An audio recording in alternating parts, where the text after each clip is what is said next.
All right, I think we'll get started and people can join in as we go through the first few minutes.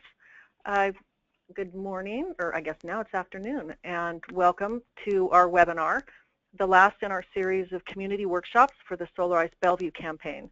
And today's webinar is scheduled to last approximately 60 minutes and is hosted by the Pacific Northwest Pollution Prevention Resource Center, commonly known as PPRC. We are the nonprofit partner with the City of Bellevue on the Solarize Bellevue program. My name is Paula Del Giudice, and I'm the Executive Director of PPRC. I will be presenting the first part of the presentation aimed at giving you an overview of the program, and then we'll be turning over the presentation to Andish Alexander of A&R Solar, who is our contractor on the Solarize Bellevue campaign, and he will go through the technical details for you. Before we begin, I'd like to go over a few things to ensure a smooth, successful presentation for everyone. First, it's important to note that today's webinar will be a muted one, meaning that no one will be able to speak with the presenter at any time during the presentation. We chose this format to reduce background noise that might interfere with the presentation. Second, there will be a question and answer session after our speakers are finished. To submit your questions, you will have to use the questions feature that's located in the little panel on the right of your screen. You'll see a little bar that reads questions and a plus sign that expands and collapses that feature. Write in questions anytime during the presentation, and when we're finished, I'll relay your questions to the presenter when that question and answer period begins. So now I'd like to introduce our speaker from A&R Solar, Andish Alexander. Andish is a design consultant with A&R Solar. He has degrees in environmental studies and environmental economics from Western Washington University and a certificate in business process management as well. And he does a great presentation on the Solarize Bellevue campaign. I think you'll really enjoy his presentation. But first of all, I'd like to give you an overview of the program, and then I'll turn the controls over to Andish.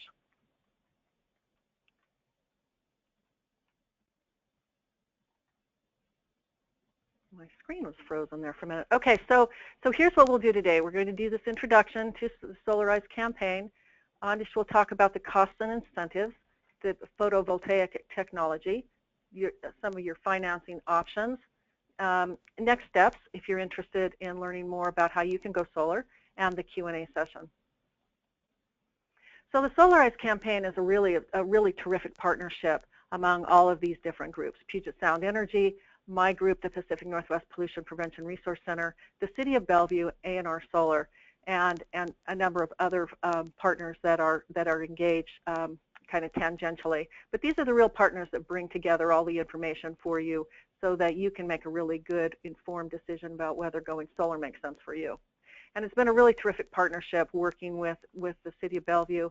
They've done everything that they could to streamline the process for the Solarize Bellevue programs, so that both the homeowners and the solar installers have really sleek access and sleek permitting to the review that needs to be accomplished with the city. So when the Solarize Bellevue program started, and this is the second year of the program, it was very successful last year, the reason why the program was started was, broader views than just helping provide a really good cost-effective way for homeowners and small business owners to go solar. It was really to create this conversation about conservation and the values that are really important to Bellevue residents, to really use solar as a way to stimulate excitement about a renewable energy resource such as the sun, which is really great, and to really engage in this public-private partnership that brings value to the community. So the funding to support the campaign came from a grant from the U.S. Department of Energy, through the Washington State Department of Commerce, to our nonprofit, and then we're able to work with the city and provide resources to the community to help you all make decisions and do something that's really great for the environment, for yourselves, and also for the community of Bellevue. So about Solarize, it's a simple process. It's aimed to sort of make this a kind of a bulk buy for homeowners and business owners who are interested in going solar. So it does a couple of things. It reduces your upfront costs because the solar contractor that was chosen by the volunteers in Bellevue are giving you a discount off their typical prices to enter into this project. It also streamlines installation because we're taking a lot of the steps out of the process for you. So rather than you have to going out and doing a bunch of shopping and compare all the different contractors that are out there and trying to compare apples and oranges sometimes, and the volunteers in Bellevue have chosen a contractor that is really well known for their reputation, for their service, for the good value that they provide, and for also their engagement in the community, which we'll talk about in a little while. So this program is also meant to invoke action. So the deadline is coming up pretty quickly about when you can enter into this program, and it's aimed. This is our last workshop. It's our 5th workshop that we're doing. So we've been doing workshops throughout the summer and fall, and now we're kind of coming to the end of the outreach and encouraging homeowners to make the decisions to take advantage of the values that are out there now. It's really a community-led effort. As I mentioned, volunteers have chose the contractor. They've been really great at helping support the program all along, and so it's really definitely a community-led effort. We have brought together all the best technical support that is available from Puget Sound Energy, from the contractor, from the city. Everyone's here together to help you make the best decision you can, and we think it's the best deal possible for a number of different reasons. So here's a timeline. I talked about it a little bit. So the last day to sign up to do the site assessment and to get moving on this is coming up. Then by the end of March, we anticipate having all of our installations completed, and we're having a big celebration at the end of March that I hope you'll all participate in. So there's a community award. That's another reason why the community chose A&R Solar, is they donated a 4.5 kilowatt system to the Kids Quest Children's Museum that was installed in early September.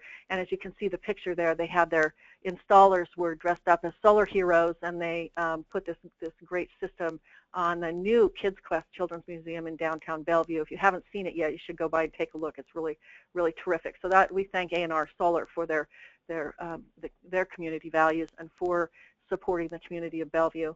And then they've also agreed that for every 5 systems purchased above 25, that they will donate $2,000 to Bellevue nonprofits or school groups or others that are doing projects to benefit the community of Bellevue. And so the volunteers and the partners in the program selected a list of those who had applied and narrowed down the list a little bit, and then there was a voting process that took place. And from that voting process, there were 2 projects that were selected. One is a partnership between Jubilee Reach and Sammamish High School, and the other one is the Interlake High School robotics team. So it's very exciting to be able to present funding for them to ensure that their projects move forward smoothly. And thank you, A&R, for being willing to be such great community partners. So Andish, I'm going to turn it over to you. I think you're going to have me switch the slides for you. So just let me know when you're ready, and I'm going to let you take over the mic. Great. Well, thank you very much. As it's been introduced, my name is Andish Alexander. I work with A&R Solar. I've been here for 2.5 years, and I got my start in solar working for some really large installers out of California. Solar City is the most popular one that people know about, and then Sungevity is another really good company out of California, and then I moved back to Seattle. So for me, I've been in solar for 6 years, and now I'm in this role of design and sales, and it's a really good role to be in. You get to talk to customers a lot about what their wants and needs are around solar, how that relates to what their house has to offer as a site for solar, and then try to get towards a design that really works for each homeowner as according to their site, their wants, and their needs. And so moving forward, you'll see that there's a kind of a process in getting a design. You're not going to just get a price without any information. You should really be involved in the design process so that when you see a quote, you really understand what you're looking at. So that's where we're starting at. As this first part, just to explain who we are, we've been around since 2007. Started out with just Andy and Reeves, that makes up A&R, doing their own installs, and they've been able to grow their company in these last several years into one of the largest solar installers in Washington State, and a lot of that is just based on quality. So they have over 600 projects, 4+ megawatts. May not mean much to you as far as megawatts, but you know, your first megawatt as a solar company is a pretty big milestone, and it's great that we've done a lot of commercial and utility scale stuff that has really helped us in the last couple of years push up that number of not only number of projects, but size of them as well. And then we're on our 4th Solarize campaign. We started with one of the first ones in North Seattle, and it's really great to be a part of it. And then you can see on the right we have a map of projects that we do, and you can really see that, you know, we're a Seattle company. We've done a lot in Seattle. That's where a lot of the growth of solar has been in the past. But you can see we've got dots on this map out in Okanagan, Spokane, Walla Walla, Portland, hitting all portions of the state, because that's one thing about our company is we go all over the state, because there's solar to be had everywhere. So can you go to the next slide?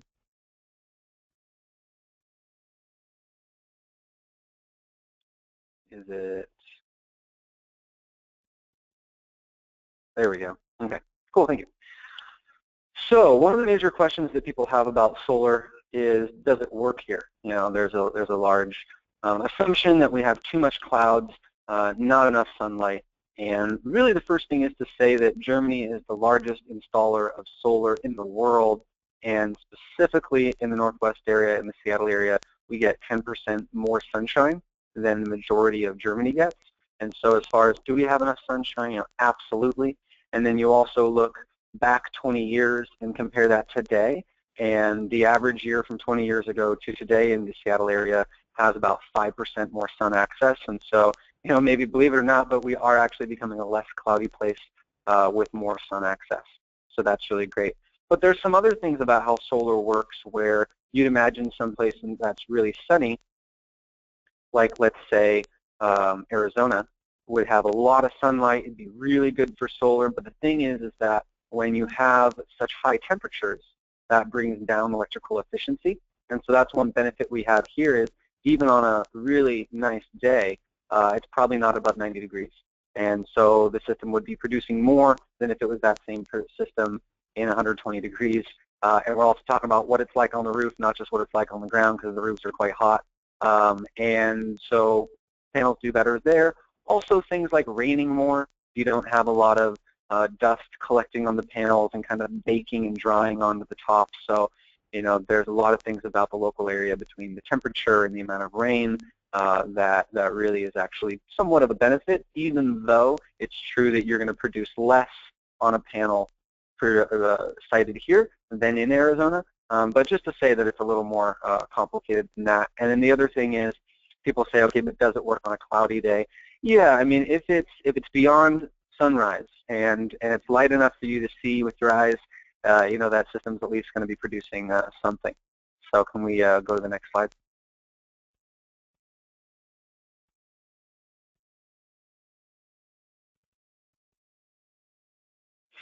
So one thing that's really unique about solar compared to a lot of products that you would put in your home or ways to create energy is that there's no moving parts with solar. There's no noise unlike a windmill. There's no pollution like a coal-fired power plant. That's what's brilliant about it, is that when it goes on your roof, your experience of it is only so much that you can see it. And then really as it folds into your view of your home, you stop seeing it. And there's a lot of roofs that you can't even see anyway from the ground. And so a lot of times, to some people's disappointment, you can't even see the thing. You can't hear it, you can't smell it, you can't see it. And that's what's really great about it, is it really becomes a fixture of the home. And that's one thing that A&R really tries to do, is look at the layout of the home and how can we install some panels that really play into the geometry of the home rather than run against it. And that's something that you'll experience when you get a quote, you talk to your designer, and you're looking over designs and going through that process. Is not only you have a lot of desires when you're going solar, and one of them is to really make sure that it ties into the home well, and that's a definite part of the conversation. And as far as, you know, it connects to how they're built, that since they don't have moving parts, there's no motors, the things aren't moving, it has a really long life. As long as, you know, something like a tree falling on your house doesn't happen, if there's no giant blunt force event, your panels should just continue producing and producing well. Because to break it down for a second, you have the crystal cells, which are covered with a material and then have copper on it. And so you're absorbing the sunlight. That material that's coated on is grabbing electrons, and then it hits that copper, and that's what sends it away. And so all this stuff, as long as the copper is connected to the crystal and the crystal is still in one piece, it still works. And so that's why you have it encased in this glass and this back sheet, because we really want to take all the weathering out of the actual cells themselves. And panels nowadays do that really well. They should be really long-lasting. You can go to the next page. And then the other thing, it just says free fuel down there. I mean, that's the point of it, is when you can get to a point where you've paid off the loan or you've got back all the money you've paid into it, and there's so many years left in the life of your roof, but the panels are still producing energy. That's what we call free energy. You've paid for the equipment, and now it's just still producing for you. So that's one thing people talk about, is the amount of time it takes to recoup the investment, and then after that, how much offset utility bill do you have each year. So as far as site for solar, this is something you're really going to be going over with your designer if you choose to get a quote, which is we're really going to be looking at the site, and we're looking at things, and you can see in these pictures, no giant trees really close to the south, or a one-story building in the shadow of a two-story building to the south.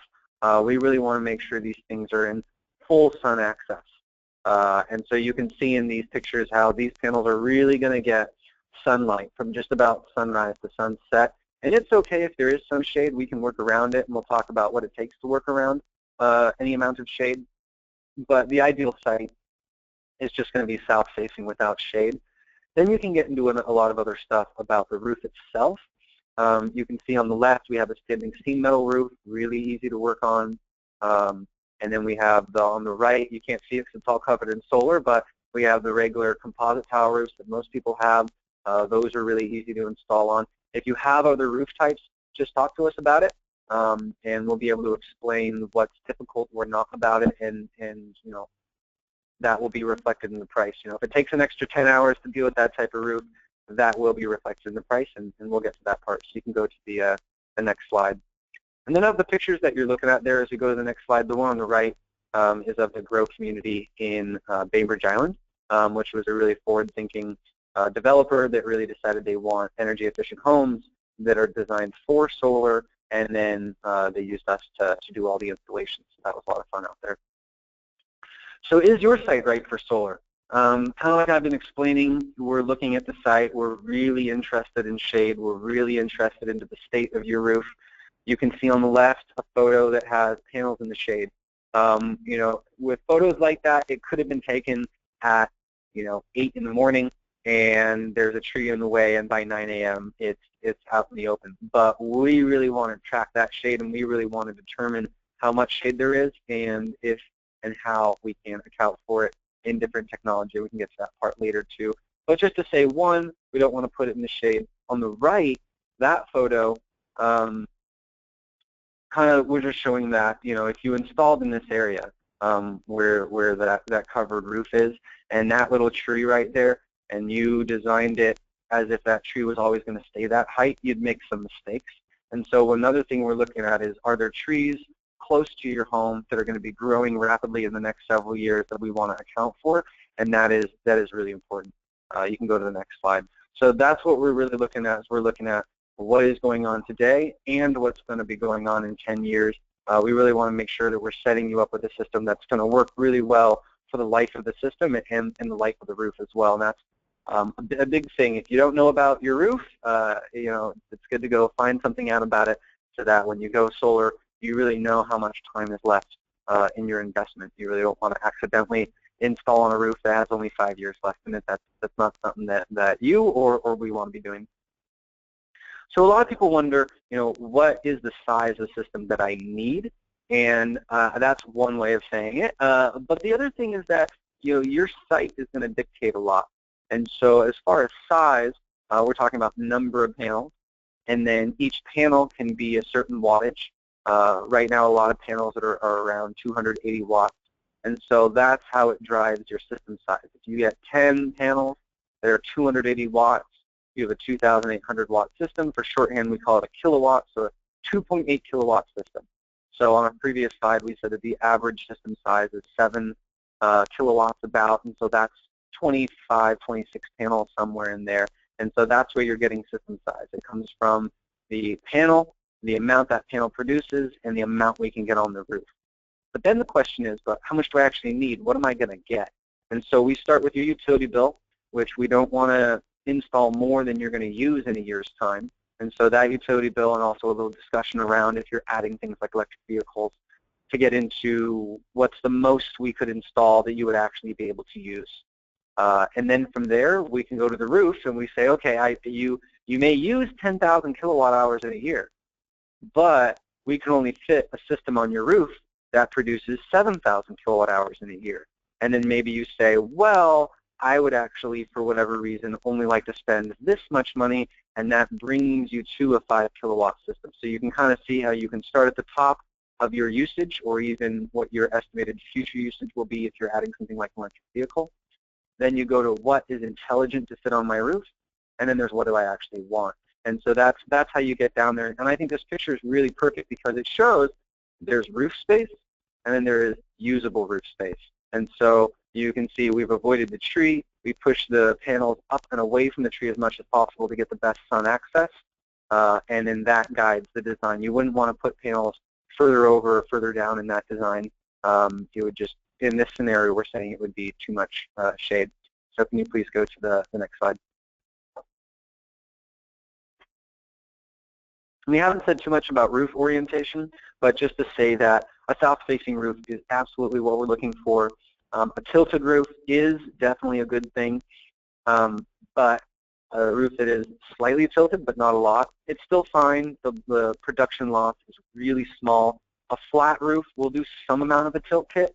There are panels that are installed on a flat roof as flat panels, but they're going to produce a lot more if you can get them tilted up south a little bit.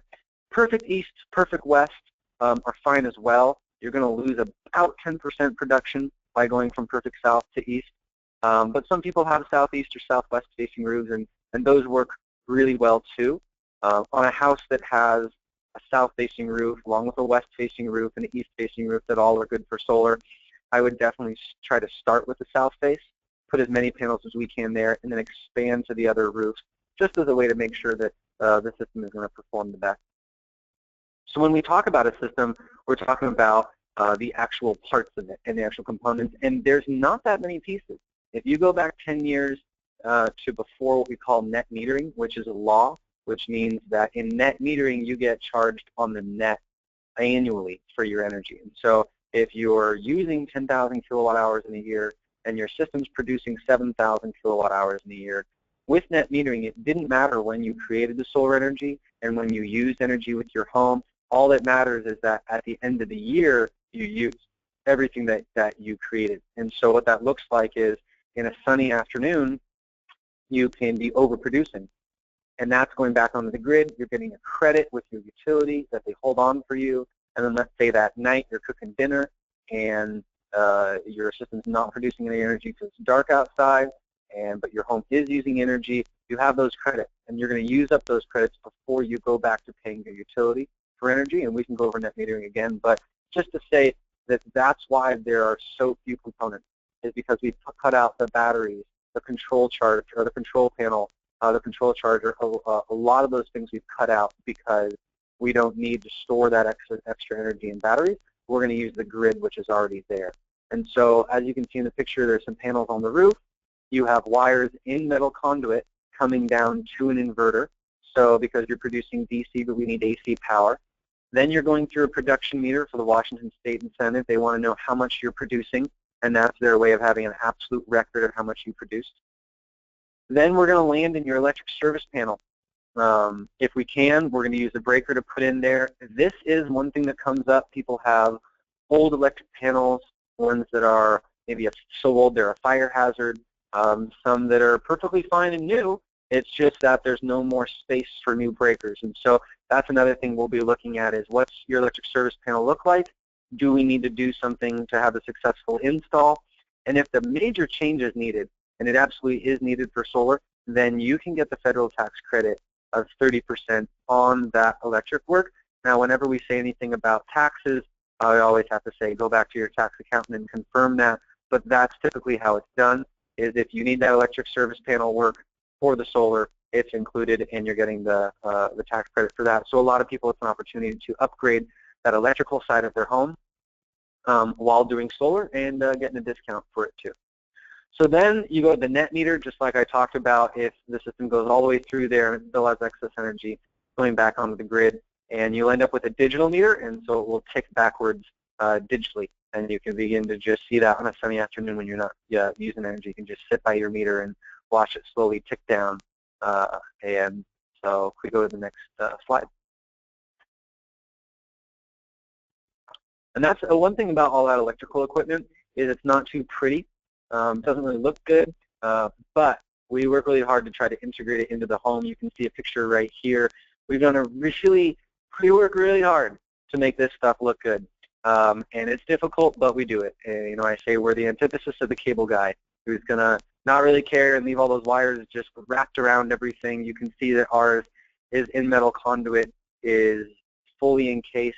Sometimes when there are more complicated setups than this and there are more wires, we take a metal box and we facilitate all those wires inside that metal box so that even if there's a lot of crazy wiring going on, all you're seeing are boxes. And that's the best we can do. There's one extra box in there. In this picture, some jurisdictions require a disconnect switch because what's going to happen when the grid goes down is your system needs to go down as well. And since you can't turn off the panels, you need some switch somewhere that you can pull that will cut the power. Because if the grid is down and the sun is shining and you're producing energy, if it goes onto the grid, you can electrocute a line worker, and that's not what we want to do. One thing to be clear about this extra box that is a shut-off switch, the inverter already does that. And so any place that requires that, they're just being really cautious. And most places that have had solar for a number of years end up dropping that requirement. So, for example, in Washington, there are a few places left that require that disconnect switch. But just to say it might be in there and it might not. But then also to say it's redundant because the inverter does that itself. You know, your inverter is a big piece of safety equipment, and it's noticing when the grid is down. It really does notice those things, and then it shuts itself down. When the grid comes back on, it notices that too. It waits about 5 minutes. It really wants to confirm that the voltage that it's seeing from the grid is regular and real and really the grid, and then it will turn itself back on. So if you go through a power outage with solar, you can go check on your equipment to make sure everything powered back on and it's good, but you don't necessarily need to because it's doing all this stuff itself. It's a pretty smart system, and those inverters have advanced quite a bit, and we're quite satisfied with them at this point. Can you go to the next slide? And that is one thing about solar equipment, is it is improving slowly. Some people say, what happens if I wait 2 years to go solar? You're just going to see the same equipment, maybe slightly less expensive. Maybe the panels will produce a little more energy per square foot. Maybe the inverter itself will be physically smaller, but they're all really small changes. I think a lot of big changes are going to be coming in 10, 15, 20 years if you follow where the technology is in laboratories, and there's going to be some cool stuff. But in the next year or two, this is what the technology is, and this is where it's going to be. So interconnection and net metering are two big things that A&R or any installer is taking, or any installer should take care of for you. And so your utility is saying, you're hooking up a live electric system to our grid, and so your system is now technically a part of our grid. And so we have rules and regulations that say how you need to set that up, and then we're going to double check and make sure it's done right, so we can feel good about our own grid. And so that's what we're doing with your utility, is we're filling out the interconnection applications for you. We're facilitating that process. We're getting the approvals, and you're just sitting around and watching it happen. Because when you sign up with A&R, and like I said, with most other installers, if you sign up with them, they should be taking care of this process, because we've done it so many times. It's easy for us, but your first time doing it is pretty difficult. And so there's just a lot about solar as being a new product to the public that a good installer should be doing as much as possible for you, because we're familiar with it and it's new to you. So And then we already talked about net metering. Just to recap again, it's like rollover minutes. When you create them, you hold on to them until you need them. And so one thing I like to say is, let's say you're replacing 100% of your electric bill with solar. You're going to produce a lot of energy during the summer and a lot of excess energy. And so you're going to come off the summer with zero use charges on your bill. You'll still get charged that $7 or so just for having an account, but you won't be charged for energy because your solar is creating it. Then when you get into the fall and the winter, your system's not going to be producing enough energy to power your whole home, and that's when you're going to be using those credits to get you through. So if you have a home that uses 7,000 kilowatt hours in a year, and you have a system that produces 7,000 kilowatt hours in a year, it's the net metering that's actually going to allow you to move that benefit of that production around so you get it all the way throughout the year, and that's how you have a bill that is zero, even though you didn't create the solar energy in every moment that you used it. And that's something we can go over later if people have some questions. And can we go to the next slide? And that last point there is just saying that the annual rebooting of your net metering happens on April 30th. And basically what they're saying is, if you have excess production on April 30th and May starts, you're probably going to be producing more excess in May. And so instead of just letting those credits accrue to no end, they just zero them out. They're not really in the business of paying people to produce energy, but they are perfectly happy with doing the net metering thing and moving it around so you can get the full benefit of your system. So solar costs money. And everyone wants to know how much does it cost, but the answer is really that it depends. It depends on you. It depends on what system you're going with, what type of panels, number of panels. Is your home 3 stories tall and really hard to work on, or is it 1 story and really easy to work on? And these are the things that we take into account. We will get into price. We can, when the design, you will see price. And I'll just say now, most installs that we do are between $15,000 and $40,000. And that's why we have some financing at the end there, because about half of our customers do need some sort of financing to fund some part of the system. And so that's really what it is about cost. You really have control over that. You get to say what panels you want, how many you want, and then your home will finish off on exactly what it's going to end up looking like. So can you go to the next slide?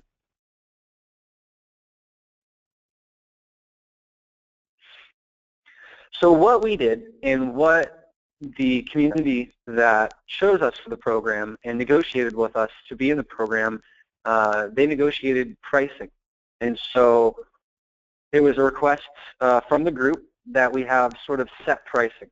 And so what that means is that we try to have really competitive pricing, but we're lumping multiple types of homes into the same pricing. And so if you get a quote from the Solarize program, we've really worked hard to try to have it be a lower price quote. But if you go and get other competitive bids, you could get prices that are higher or lower. That still is in play. But what is going on here is that your community has looked at the price of solar, and they have agreed that this is a good price. And if you get competitive quotes, like I said, they'll probably be a little bit higher. But in some situations, they could be lower. That certainly can happen. And so the majority of systems are 4 kilowatts or larger, saying that's about 18 panels or larger, 16 panels or larger.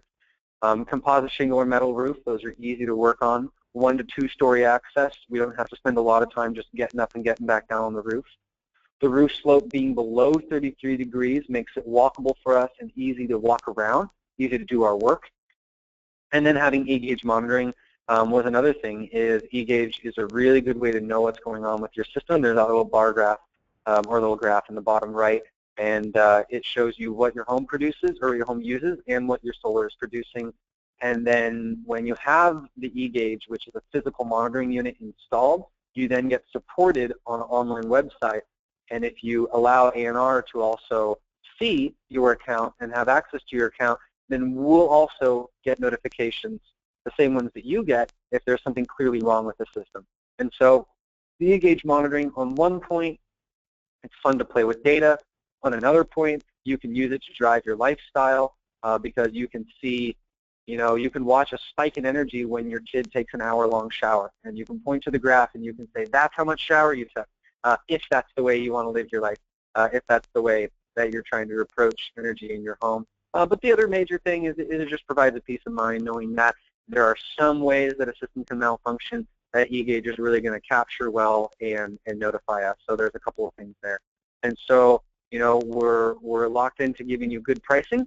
And part of the program is that you've gotten your education in one place, your city selected a reputable installer, you're getting set pricing, and some people find, well, I'm just going to double check it anyway, and that's fine. Still a good portion of those people come back and go solar with us anyway, just to have that peace of mind that they double checked. Because in the program, we're definitely trying to advertise that we have a good price, but saying that we have the lowest price in every single situation is just too much. And so we'll just be out front and open that we'll have good pricing, but there are certainly situations and moments where another installer could offer you a lower price. Can we go to the next slide? And so this is what we're talking about. On the upper right picture, that is a very steep roof. It is amazingly steep. And that was actually one of my customers. I showed up for the first day of the install to just help out and watch and make sure things were going well, just because it was kind of a special job. But when you have a roof that is that steep, that is really difficult to work on. And so we have an adder, and it's gonna cost a little more.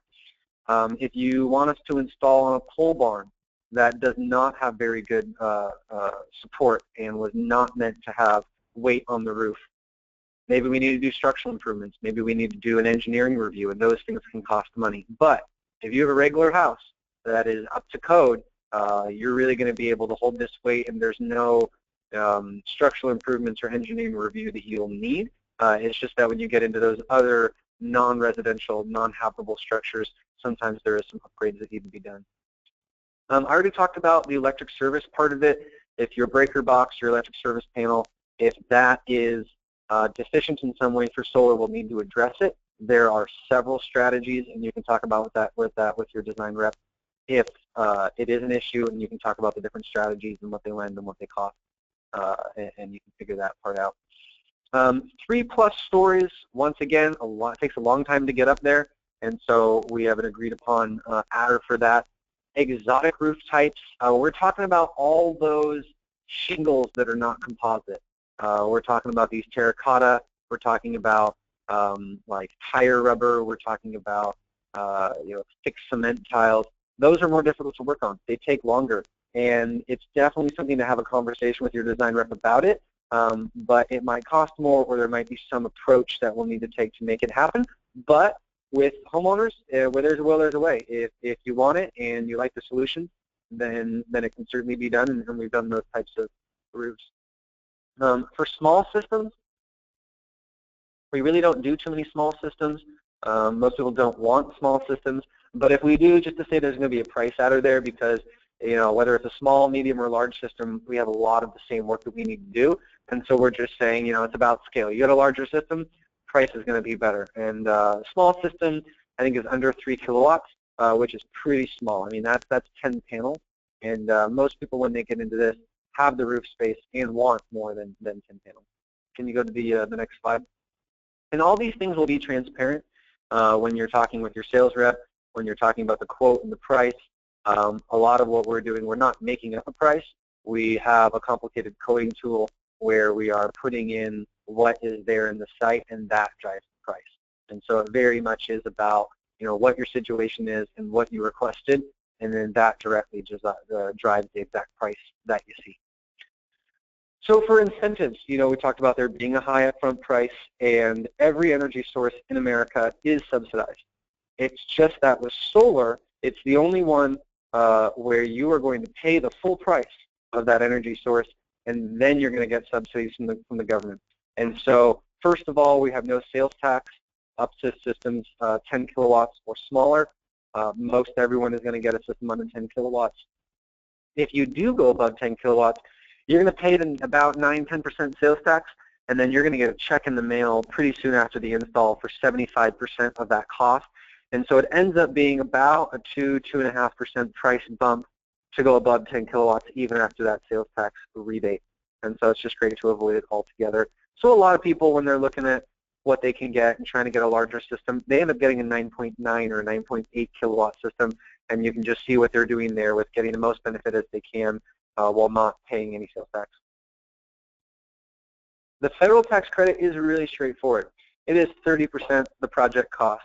And since everything is included in our cost, unless you have something special going on, you're going to be able to take our quote, give it to your accountant, and say, here it is. And the actual document, the tax document for the tax credit is really simple. It's one page.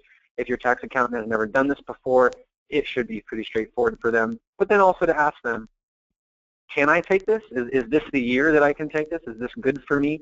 Does this work? Is a good thing to check in, because 30% on that cost is a lot of money, and we really want to make sure that you're going to be able to claim it all. And if you're not going to be able to claim it all, that you're at least aware of that. So we already went over net metering. Basically, the huge benefits of that is just not having batteries, which are expensive, small warranties, they break a lot. We hope the batteries are better in the future, and I think that a lot of people will be adding batteries for backup when the grid is down to their systems later. But given battery technology, it's just not quite there as most people would want it. Some people do still get batteries, but not having them is a huge benefit that the net metering program brings us. I'll say a little bit about the Washington State Incentive Program. If we have more questions, we can go over them around it. And if you really want to dive into it, when you get a quote, you can have your design rep go over it a little more. But basically what's going on is that we have a state incentive program that wants to pay you to have solar until 2020. And so that's why you have that second meter on the side of your home when you get solar, is the utility wants to know how much did you create each year, and then I'm going to pay you out on a rate. And then we have two different rates, basically. There is a third one, but there's basically just two that you would actually want. One of them is all out-of-state equipment at 15 cents a kilowatt hour. And there's a second one if you were to get in-state panels but an out-of-state inverter, which used to make sense. It's kind of a long story, but now no longer makes sense. So most people just jump straight to getting both the panels and the inverter made in Washington to get 54 cents. Now, that is a huge incentive. Getting 54 cents per kilowatt hour brings most people around a $4,000 check per year until 2020. There's a $5,000 cap on the amount that you can receive per year out of this program. But that is a huge amount. And so what we've seen is that has helped drive the adoption of solar in Washington State, and specifically in the Puget Sound Energy Utility Territory.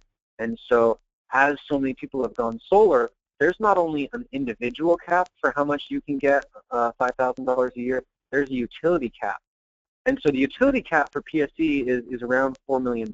And that's the amount of money they have to pay out to all of their customers each year for the solar incentive. And if they owe $4.4 million, they're not going to pay out 4.4. They're going to pay out $4 million, and they're going to reduce everyone's payments by 10%. And so we're in a position right now where a couple months ago, utilities were saying, you know, don't worry about this per utility cap for a lot of us is just a couple of years away. Our state government has plenty of time to come in, pass a new solar bill, increase the cap, and save the day.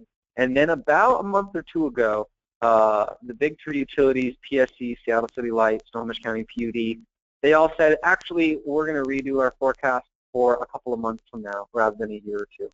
So that was kind of a surprise. Everyone knew that solar was growing. Everyone knew that we were getting closer to these caps.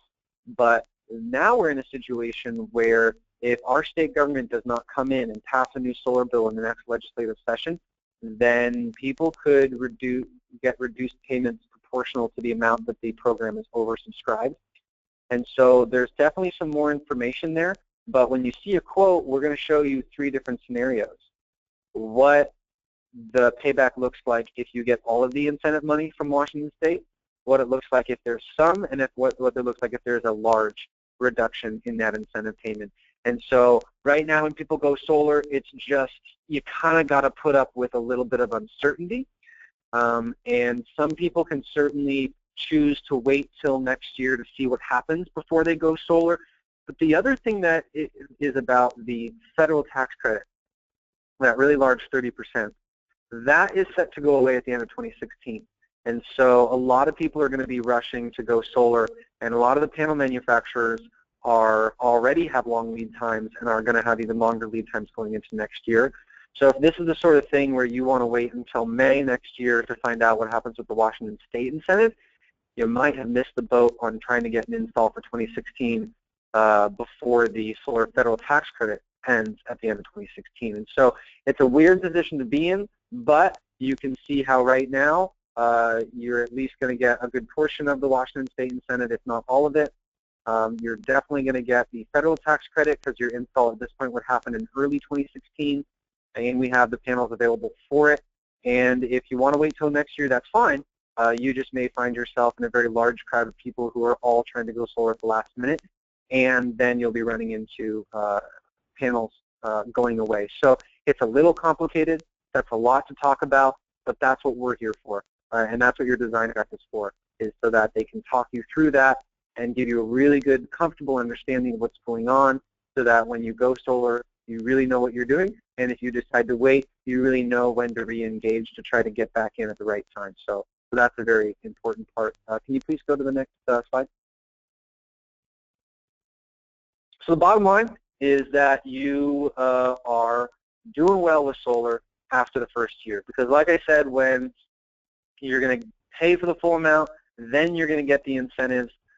With the first year, you should be having a lot of those incentives come back. You've got the federal tax credit, the no sales tax, net metering is a big benefit, Washington production incentives, you're going to be getting a portion of that.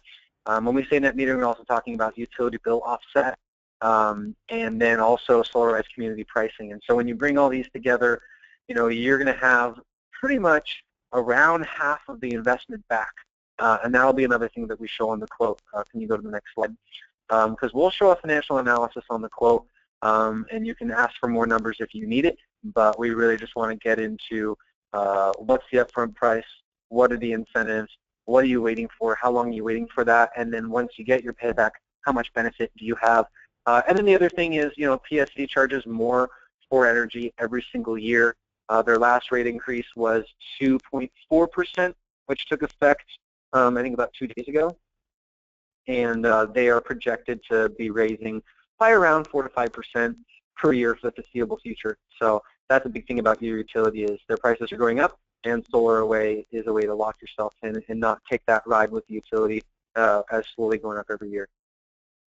So for solar panels, there are a lot of solar panels in the world, but in the Northwest, there are 3 that make a lot of sense. iTech, made in Washington, gets the higher incentive. You're buying panels from Bellingham. A lot of people like the local. These panels are pretty typical as far as the market goes with size, output, warranty, so there's nothing really lacking there. SunPower is your highest efficiency panel, your highest quality panel. If you have a roof that has over 30 years of life left in it, it would be good to consider this panel. If you want a panel that has been around for a really long time, 30 years, has a lot of really good tests on the product to show that it has a lower fail rate than any other panel on the market, and because of that, they have longer warranties as well. SunPower is your way that you're not going to get a quick payback, but you're going to get a system that's going to last a really long time and statistically have just about 0 problems in that time. Then you have SolarWorld, which this is your typical global panel. It's actually the same size and the same output as iTech to show how normal iTech is. For SolarWorld, it's just that they're a 30-year-old German company with a really large plant in Oregon, and so they produce just about the same panel, but for a lot less money than iTech.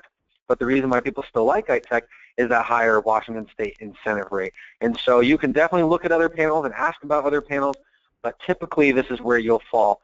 Wanting the Washington made, wanting the higher efficiency and the higher quality, or wanting the same quality as iTech, but a much lower price. And that's what you get with SolarWorld. And then also to say that when you go with non-Washington made, then I get to choose whatever inverter I like. You can choose whatever inverter you like as well, but there are some inverters out there that are just absolutely fantastic, and the iTech ones are fine. But once again, when you look across the entire world, there are some ones that I really, really like, and you can couple those with these panels as well. Could you go next slide? And you can request multiple quotes. Here's what the financial page of a quote looks like, and you can request, show me an iTech or SolarWorld and a SunPower. We try not to show too many quotes at once, too many different designs at once.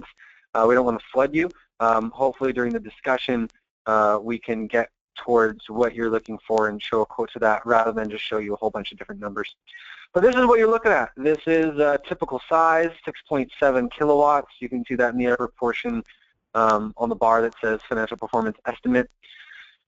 System price, you can divide the system price by the wattage. So 26,610 divided by 6720, which is the wattage of the system, and that gets you the price per watt. And that's how you can compare across different systems and see what sort of pricing you're getting as the per watt price. Some people do it by per panel, but the industry standard is doing the per watt, and in that you can really research and make sure that you're getting a price per watt that you're comfortable with. Just one thing, if you're going with iTech panels, which cost more, and you're comparing that price per watt to someone in Louisiana using really cheap Chinese panels, yes, absolutely the price per watt is going to be more here. But you'll see that when it comes to a good install in good panels, this price per watt should be pretty in line with the national price per watt. So you're seeing the price, you're seeing the federal tax credit, the production incentives, annual utility savings. We're showing you different captures, total annual savings, savings and incentives through 2020, cumulative savings. If you just subtract out the price, that equals the profit. And then this is what I was talking about with the different scenarios with the Washington State incentives. In the simple payback, we're saying no change, amazingly quick payback. You're going to lose some, your payback's going to go out. You're going to lose a lot, your payback's going to go out. But you can still see that if your roof lasts 20 years, it's still a good payback. And then also, like I said, we show the cost recovered so that you can see that, in the first year, in the first 2 years, 3 years, you're getting a lot of it back. And even if you have 12-year payback, you're probably getting 80, 70% of the cost of the project in the first several years. Can we go to the next slide? So I think this is just about the end of it, but just to say that the price is high. Not everyone has investments that they can cash out or money sitting around for this, and so these are two banks that are really, really good. Umpqua Bank likes to do stuff that is more secured to the home. They like to do more home equity lines of credit. Puget Sound Cooperative also does those, but PSECU really likes the more unsecured to the home, where it's more based on the panels, kind of like a car loan would be. And so you can definitely give them both a call, get a quote from both of them, and see what the rates are. But I'd just say that if you're looking to do something that's a little more secured to the home, Umpqua is a little better for that. And if you're looking to do something that's a little less secured to the home, Puget Sound Cooperative is better for that. And definitely contact both if you're trying to find out exactly what that means. And one may give you a better rate than the other, and you'll want to do your research to see and make sure that you've got the loan that works best for you. They're both great, and they're both really easy to work with, and they both have solar-specific loans. Your own bank, whatever it is, BECU, Chase, they may give you a loan, but it just may not be specific to solar. So here are the steps. You've done this part.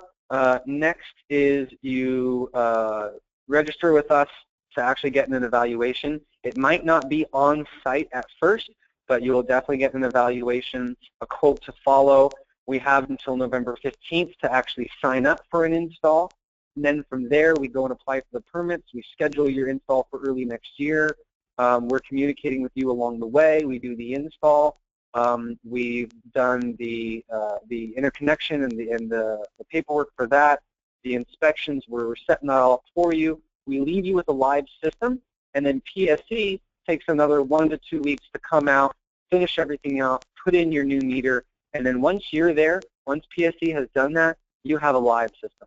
and you have gone solar, and then A&R is sticking around for 10 years for your warranty to take care of anything for free. And that's another thing to talk about with your design rep, just about a little more about those warranties and how A&R especially has really long and robust warranties for you. So is there another page there? I think it is. Wait, keep going Like past that's it. There it is. Yep.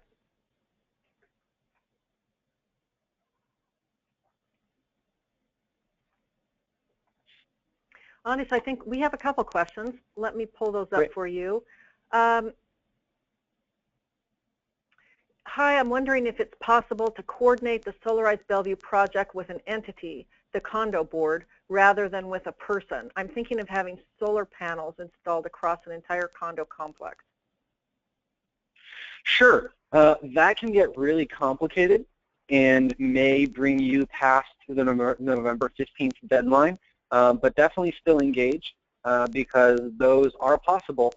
They can just get pretty complicated. So, put your name in, say that you're asking about a larger condo install, and then we'll follow up with you specifically about that. If it fits into this timeline, that's great. If it doesn't, solar's still solar, and we'll probably still work out something well. Awesome. That's great.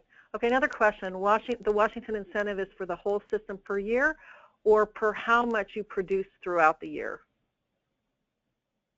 The whole system per year. So what they do is they look on your production meter, and whatever it says minus what it said the year before, they're taking that amount and multiplying it by your rate. And so once a year, they're writing you a check of up to $5,000 for the amount that you produced in the previous year, and they use the calendar of June 30th to June 30th.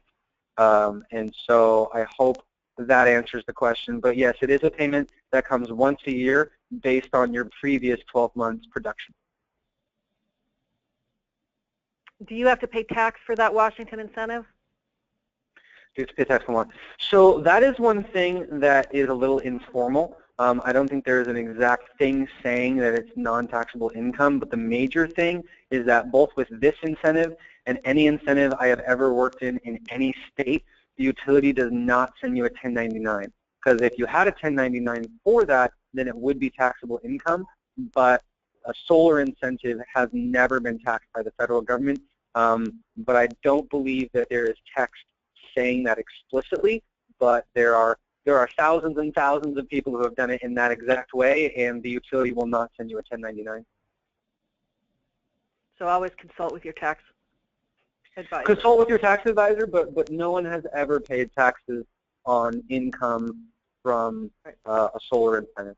Because if it's a rebate, kind of not an income. Okay, great.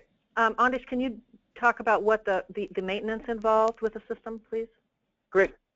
Well, that's one thing that's actually really great is there's not much maintenance. If you had a battery system, you would really be wanting to check up on that thing all the time to make sure it's still working right. But with this, treat it like a skylight when it comes to the physical panel because if there's visible dirt on it, it could be bringing production down by a little bit. If you left your system alone for 5 years without ever cleaning it, it could be fine. It could have some amount of soiling on it, and it could be producing a little less, but it's not going to be too bad, especially in the Northwest. But once a year, you definitely can go and hit it with a hose. We don't want pressure washers. We don't want anything too strong. We don't want hard brushes on the glass. We don't want cleaning solutions. The most that it will ever need is to be hit with a hose, and then beyond that, if a little bit of stuff starts to accumulate right on the edge of the panel, and you can start seeing it accumulate to the point where it's starting to go over the cell itself, you can get up there and brush it off. Like in this photo right here, someone can get up on a ladder and from the ladder have a long brush and brush everything off on a pole. And so that's the major stuff, just making sure it looks clean, looks clear. Through this program, you'll have e-gauge monitoring, and so you can go up to your inverter, and there's a faceplate, and you can get information off of there. But you can more easily go online, see what your system is doing. And the big thing is, you should be producing a certain amount. If you have a 6 kilowatt system, it should be producing around 6 kilowatts on a sunny day. And so there are some ways for you to know if something's going wrong. There's more complicated ways too, like, you know, the system that you're looking at in the picture, that's not, all those panels are not wired together.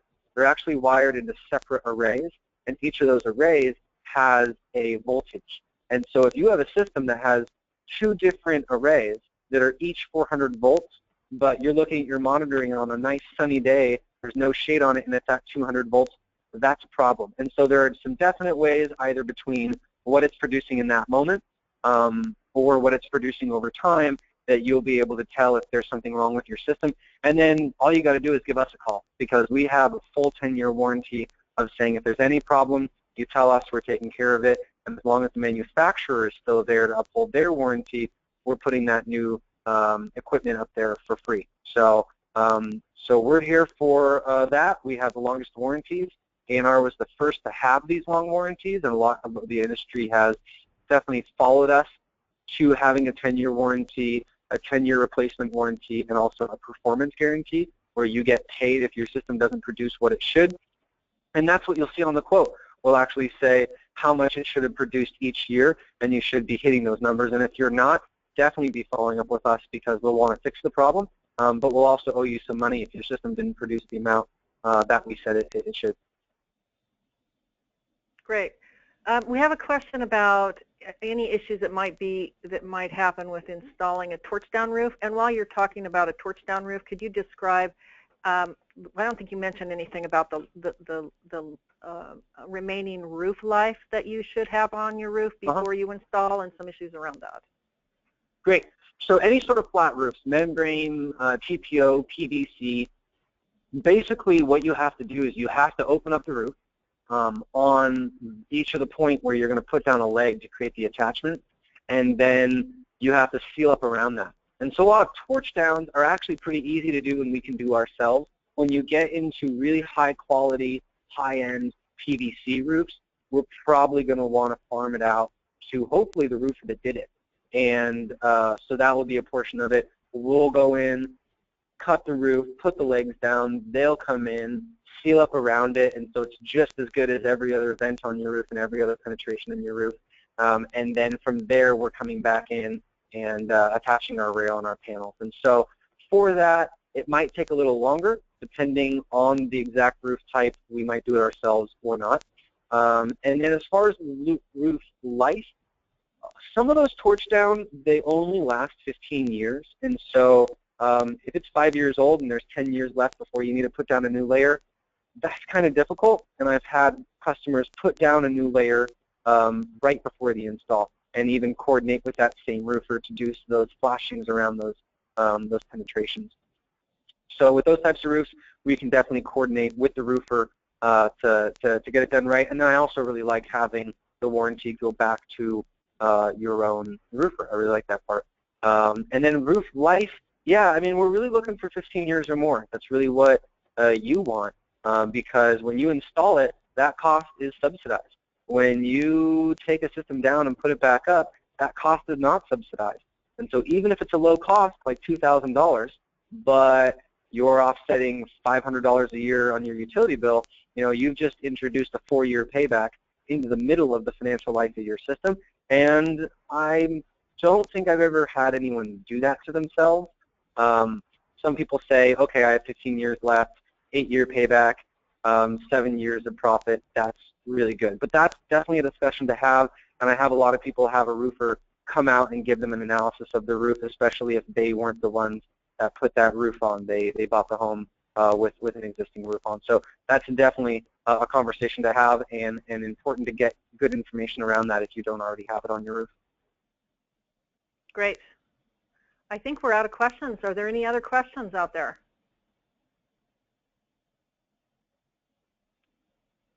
Well, no one's writing in. So, Andish, thank you very much. Great presentation.